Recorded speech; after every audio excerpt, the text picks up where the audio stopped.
Hello students, 11th class की chemistry में आपका स्वागत है। हम लेसन पढ़ रहे हैं रासायनिक बंध और आणविक संरचना, और उसमें हमारा टॉपिक चल रहा है संयोजकता कोष इलेक्ट्रॉन युग्म प्रतिकर्षण सिद्धांत। और इस सिद्धांत में आज हम पढ़ेंगे वो अणु जिनमें परमाणु पर लोन पेयर उपस्थित हो और फिर उसकी आकृति कैसी बनती है, यानी वे अणु जिनमें केंद्रीय परमाणु पर लोन पेयर उपस्थित होता है, एकांकी इलेक्ट्रॉन युग्म उपस्थित होता है, और फिर उसकी जो ज्यामिति बनती है, आकृति बनती है, वो हम पढ़ेंगे। तो हमारी हेडिंग है एकांकी इलेक्ट्रॉन युग्म सहित केंद्रीय परमाणु युक्त अणुओं की आकृति, यानी ऐसा अणु लेंगे जिसमें केंद्रीय परमाणु होगा और केंद्रीय परमाणु पर लोन पेयर एक अथवा दो या अधिक उपस्थित होंगे, और फिर उसकी आकृति कैसी बनेगी वो इस सिद्धांत से हम पढ़ेंगे। और वैसे आप जानते हो इस सिद्धांत से अणुओं की आकृति का निर्धारण किया जाता है, ये खास बात इस सिद्धांत की। तो हम यौगिकों के प्रकार पढ़ते हैं, और यहां तो मैं आपके सामने लिख रहा हूं अणु का प्रकार, यानी यहां तो अणु का प्रकार आ जाएगा कि अणु किस प्रकार का है। उसके बाद में फिर नेक्स्ट हम बात कर लेते हैं, यहां हम लिख देते हैं बंधित युग्म, यानी कितने बंध बनाए हैं, बंधित इलेक्ट्रॉन युग्म यहां लिख देंगे। और उसके बाद में उस पर एकांकी इलेक्ट्रॉन युग्म कितने बचते हैं वो यहां लिख देंगे, तो वो आ जाएगा एकांकी इलेक्ट्रॉन युग्म, एकांकी इलेक्ट्रॉन युग्म वो हम यहां रख देंगे।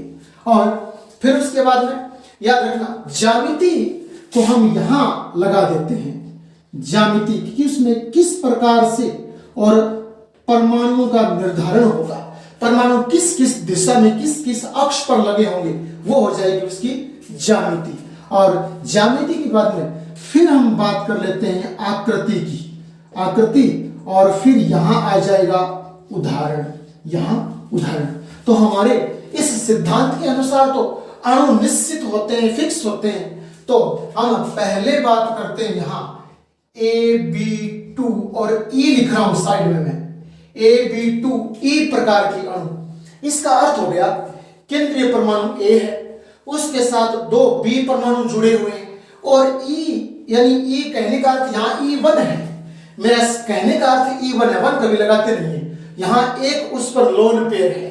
E1 का अर्थ है यानी E अकेला है, तो यहां एक लोन पेयर हो जाएगा। आगे वाले वो E2 E3 इस प्रकार आएंगे तो उसमें लोन पेयर की संख्या 2 हो जाएगी, 3 हो जाएगी। यहां लोन पेयर 1 है तो बोलूंगा इलेक्ट्रॉन यानी एकांकी इलेक्ट्रॉन युग्म 1, तो यहां E1 लगा दूंगा, E1। तो इस प्रकार से अब देखिए बंधित इलेक्ट्रॉन युग्म तो इससे निकल जाएगा, केंद्रीय परमाणु A के साथ कितने B जुड़े, कितने दूसरे परमाणु जुड़े, 2 B परमाणु जुड़े, तो बंधित तो 2 हो जाएगा, और एकांकी इलेक्ट्रॉन युग्म भी इससे निकल जाएगा। E कितना है, E1 है, तो एकांकी इलेक्ट्रॉन युग्म 1 हो जाएगा। ठीक है ना, अभी बताऊंगा आपको समझा करके, विन्यास लिख करके, एक बार आप चलिए इसमें आगे। E1 है तो एकांकी इलेक्ट्रॉन युग्म 1 हो जाएगा, यहां एक के साथ 2 भी जुड़े तो बंधित युग्म 2 हो जाएंगे। और अब ज्यामिति, ज्यामिति मतलब इस केंद्रीय परमाणु A के साथ और ये B और ये लोन पेयर किस प्रकार व्यवस्थित रहते हैं, किस किस अक्ष में लगे होते हैं, वो होती है ज्यामिति। तो आप इसकी ज्यामिति बनाओ तो ज्यामिति कुछ ये बनेगी, केंद्रीय परमाणु A तो यहां आ जाएगा, केंद्रीय परमाणु A तो यहां इस प्रकार सेंटर में लिख दूंगा बीचों बीच, और फिर उसके बाद में यहां देखना 2 B है, एक B यहां लगा दूंगा, एक B यहां लगा दूंगा, ऊपर ये बॉन्ड का निशान और यहां लोन पेयर लगा दूंगा। इस प्रकार से E1 है, E1 का अर्थ है एक लोन पेयर, तो एक लोन पेयर ऊपर लगा दिया, ये इसकी ज्यामिति बन गई। ठीक है ना, ज्यामिति बन गई। और अब इसकी आकृति जो बनेगी उस आकृति को बोलेंगे मुड़ी हुई आकृति। कौन सी, मुड़ी हुई, और अंग्रेजी में इसे बेंट कहा जाता है, BENT, बेंट कहा जाता है। याद रखना कॉम्पिटिटिव एग्जाम में ऐसा ही दिया आता है, मुड़ी हुई आकृति बेंट, आपको यही याद रखनी है। और इसमें उदाहरण की बात करें तो उदाहरण आते हैं SO2 आ जाता है, और एक ओजोन O3 आ जाता है। SO2 सल्फर डाइऑक्साइड और एक O3 जिसे बोलते हैं ओजोन, दोनों इसी के उदाहरण हैं। ठीक है ना, दोनों इसी के उदाहरण हैं।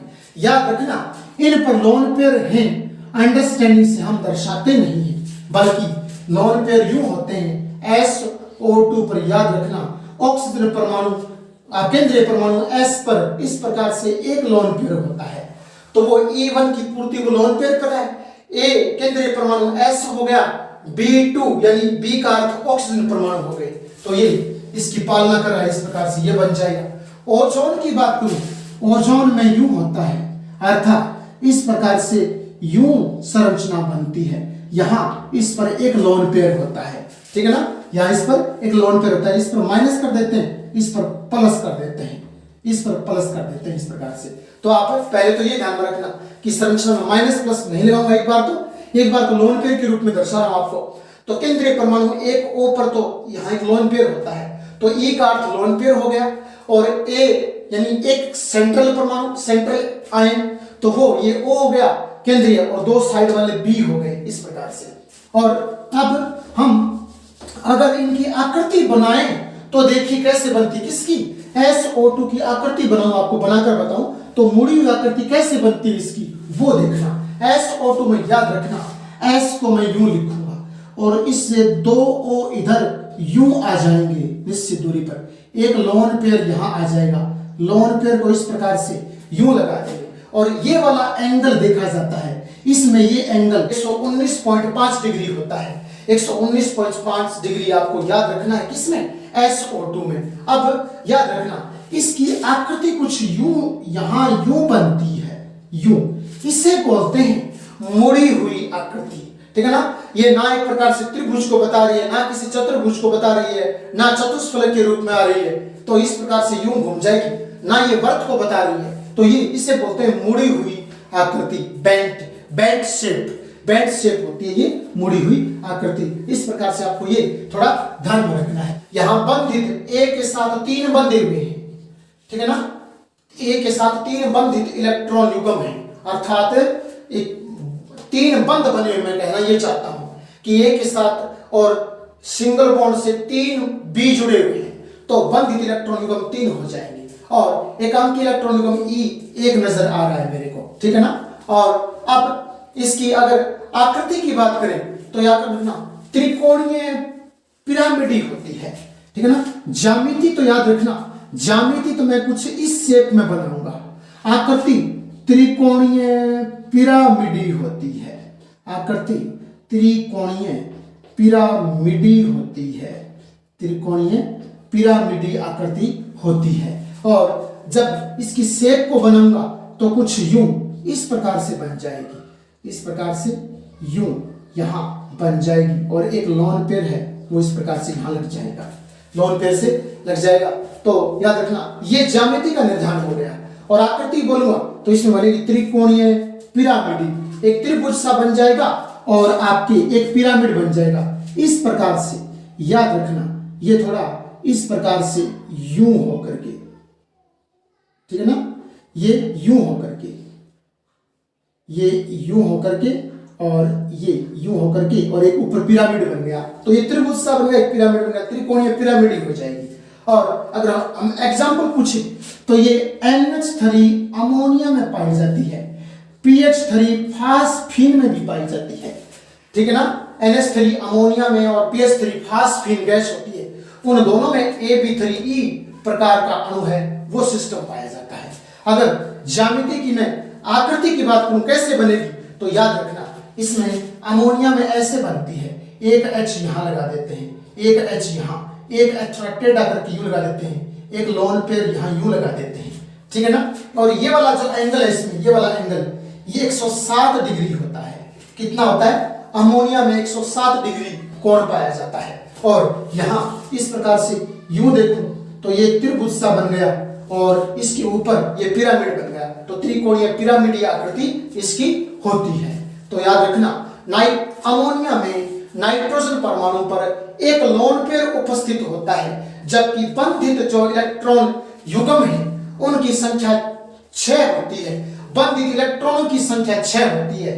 बंधित इलेक्ट्रॉनों की संख्या 6 होती है, बंधित इलेक्ट्रॉन युग्मों की संख्या 3 होती है अमोनिया में। इसलिए अमोनिया की आकृति है वो त्रिकोणीय पिरामिडी होती है और इसमें बंद कोण का मान 107 डिग्री होता है, ये ध्यान में रखना। नेक्स्ट बात करूं मैं तो 3 नंबर पर हम पढ़ते हैं AB4E प्रकार के अणु।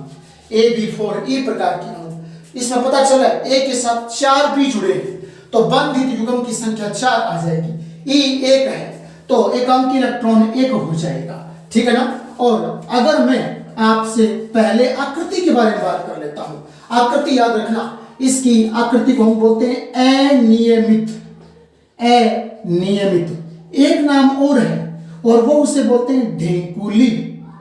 ढेंकुली, ढेंकुली जिसे शीशा कहा जाता है। शीशा, SEE और SAW, ढेंकुली याद रखना, एग्जाम वगैरह में ये नाम आया हुआ है, ठीक है ना। AB4E प्रकार हैं उनमें ढेंकुली आकृति पाई जाती है। और ज्यामिति बनाऊंगा मैं तो ज्यामिति कुछ इस प्रकार से यूं हो जाएगी, जैसे आप A को यहां रखोगे, इस पर यहां लोन पेयर लगा दोगे, 2 B यहां जोड़ दोगे, 1 B यहां जोड़ दोगे, 1 B यहां जोड़ दोगे, ठीक है ना। और इस प्रकार से फिर आप इसको यूं मिला दोगे, यहां यूं इस प्रकार से, तो इसे कहा जाता है। और यहां ये लोग लगा दूंगा पाली, इसे कहा जाता है ढेंकुली आकृति। अनियमित या ढेंकुली आकृति इसे कहा जाता है जिसे शीशा बोलते हैं इंग्लिश में। तो आपको ये ध्यान में रखनी है। और ये आपके किस में पाई जाती है? ये SF4 में पाई जाती है, SF4 में पाई जाती है और इसमें एक लोन पेयर होता है। तो मैं SF4 की आकृति आपको बनाकर दिखाता हूं। SF4 में एक लोन पेयर, तो आप S में ऊपर की तरफ कर देना, ठीक है ना। यहां से यहां F लगा देना, यहां F लगा देना, यहां F लगाना और एक यहां F लगाना। और अब इसको यूं यहां से यूं इस प्रकार से यूं मिला देना, ठीक है ना। इससे मैं बोलूंगा SF4, ठीक है ना, टेट्राफ्लोरोसल्फर की ढेंकुली आकृति, शीशा शेप, इसे बोलूंगा। तो इस प्रकार से आपको ये ध्यान में रखना है। और लैंग्वेज के रूप में लिखेंगे तो हम बोलेंगे SF4 में सल्फर केंद्रीय परमाणु होता है जिस पर एक लोन पेयर पाया जाता है, जबकि 8 बंधित इलेक्ट्रॉन पाए जाते हैं या 4 बंधित इलेक्ट्रॉन युग्म पाए जाते हैं, ऐसे आप बोल सकते हो। और इनमें बंद कोण का मान यहां देखूं तो 90 डिग्री होता है। कितना होता है? इस प्रकार से यहां बंद कोण का मान 90 डिग्री पाया जाता है। AB5E प्रकार का अणु, AB5E प्रकार का अणु, तो बंधित इलेक्ट्रॉन युग्म याद रखना, A के साथ 5 B लगे हैं तो बंधित इलेक्ट्रॉन युग्म 5 हो जाएंगे। और एकांकी इलेक्ट्रॉन युग्म यानी E अकेला लगा है E1, तो एकांकी इलेक्ट्रॉन युग्म 1 हो जाएगा। और ज्यामिति याद रखना, पहले आकृति बताता हूं। इसकी आकृति वर्ग पिरामिडी होती है। कैसे? अभी देख लेंगे। इसकी आकृति वर्ग पिरामिडी यानी वर्गाकार बोल दूं चाहे वर्गाकार पिरामिडी या वर्ग पिरामिडी, एक ही बात होती है। वर्गाकार पिरामिडी या वर्ग पिरामिडी एक ही बात है। और ज्यामिति जब हम बनाएंगे तो देखना, एक पहले एक वर्ग बनेगा। कैसे? जैसे मैं आपको यूं बताऊं, इस प्रकार से एक यूं वर्ग बन जाता है, ठीक है ना। इस शेप में यूं एक ऐसे वर्ग बन जाता है और फिर उस बने हुए वर्ग पर और हम लोन पेयर वगैरह एडजस्ट कर देते हैं। तो यहां चारों कोनों पर तो B आ जाएंगे, B परमाणु, ठीक है ना। इस प्रकार से, क्योंकि यहां 5 है तो 4 तो लगा चुका हूं। एक आप किसी साइड कर देना, चाहे नीचे की तरफ यूं रखो तो यहां लगा देना, तो याद रखना लोन पेयर वाला पोर्शन यहां आ जाएगा। और अगर B को ऊपर लगाते हो तो लोन पेयर वाला पोर्शन नीचे आ जाएगा। और 4 वर्ग के जो 4 कोने होते हैं उनमें आप ये B परमाणु एडजस्ट कर दोगे। तो AB5, A तो केंद्रीय परमाणु हो गया, B यहां बंधित परमाणु है 5, तो फिर बंधित इलेक्ट्रॉन युग्म भी 5 हुए। और याद रखना, इस पर एक इलेक्ट्रॉन युग्म मुझे दिखाई दे रहा है, तो एकांकी इलेक्ट्रॉन युग्म 1 हो गया। और आकृति, इस आकृति को कहते हैं वर्ग पिरामिड। एक वर्ग बन गया और ये हमें पिरामिड दिखता है, यानी एक वर्ग बन गया, एक पिरामिड भी इसमें बनता है, वर्ग पिरामिड। और अगर उदाहरण की बात करें तो BRF5 याद रखना। इसी प्रकार IF5 इसी का उदाहरण है। BRF5 और IF5 याद रखना, इसी के एग्जाम्पल हैं। अगर इन BRF5 और IF5 में से हम स्ट्रक्चर बनाकर देखें तो इसी रूप में बन जाएगी, जैसे केंद्रीय परमाणु Br, इसमें केंद्रीय परमाणु Br हो गया और 5 F लगे हैं, तो 5 F आप इस प्रकार से यूं एडजस्ट कर देना, ठीक इसी रूप में जैसे आपने ये बनाई है। और Br पर एक लोन पेयर यहां यूं एडजस्ट करके यूं बना देना, ये BRF5 की आकृति बन गई।